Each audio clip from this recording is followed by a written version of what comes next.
New tonight, a Blue Valley Schools parent is challenging the district's mask mandate. District leaders will hold a special hearing Tuesday morning at 10. The hearing is required under the recently passed Senate Bill 40. It says any employee, student, or parent who's unhappy with a COVID-related rule can request a hearing to contest it. And then if they don't like the school board's decision, they can sue to ask the state to overturn it.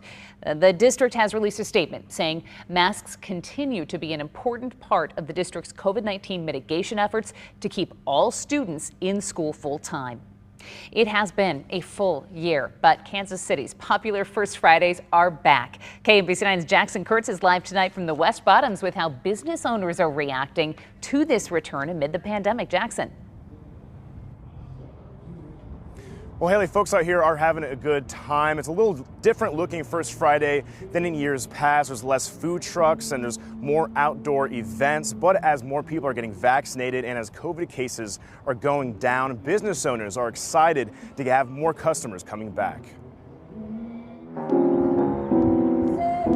First Fridays are huge. For Kansas City business owners, the first Friday of every month has always been a day to look forward to. It makes my heart feel good. It makes me come back. But the pandemic forced the Friday of music, art, and shopping to be scaled back. A lot of our stores were closed, and we had to really scramble and figure out how that was going to work. Now, months later into the pandemic, places have reopened and customers are returning. It was wonderful today to see sunshine and see people. People are coming in slowly. People are getting vaccinations. They're starting to feel like we're going to be okay. Since they reopened, shops and restaurants in the West Bottoms have been following CDC guidelines and asking customers to wear masks inside. We're so blessed that these stores have been able to stay open, and that is just a great gratitude to the people of Kansas City. Looking ahead, they're hoping to expand the Friday tradition even more. As we come out of the pandemic and are able to do more of that, that's how we'll continue to see the local support and growth.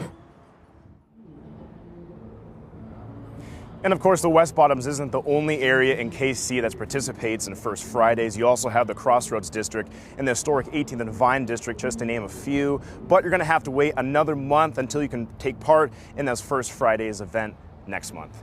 Live in the West Bottoms tonight, Jackson Kurtz, KMBC 9 News. And a lot of people looking forward to that for sure. Businesses in the West Bottoms will be reopening tomorrow morning, and you can find out more about their First Friday events by visiting their website at westbottoms.com.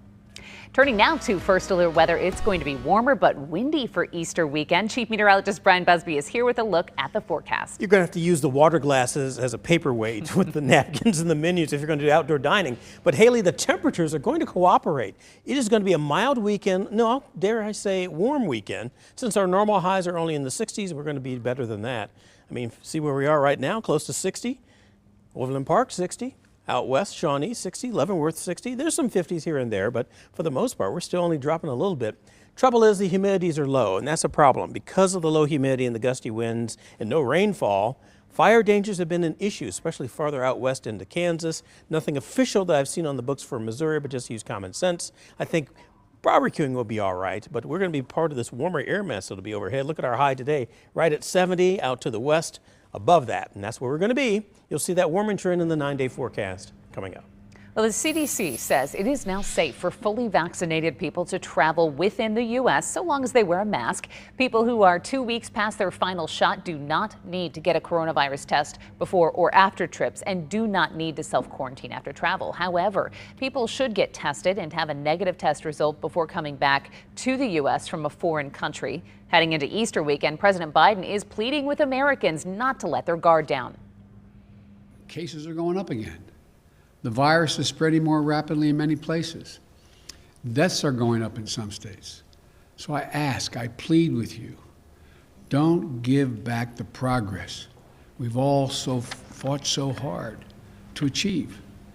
And tonight, Kansas has confirmed its first case of the South African COVID-19 variant. It is in Finney County near the Colorado border.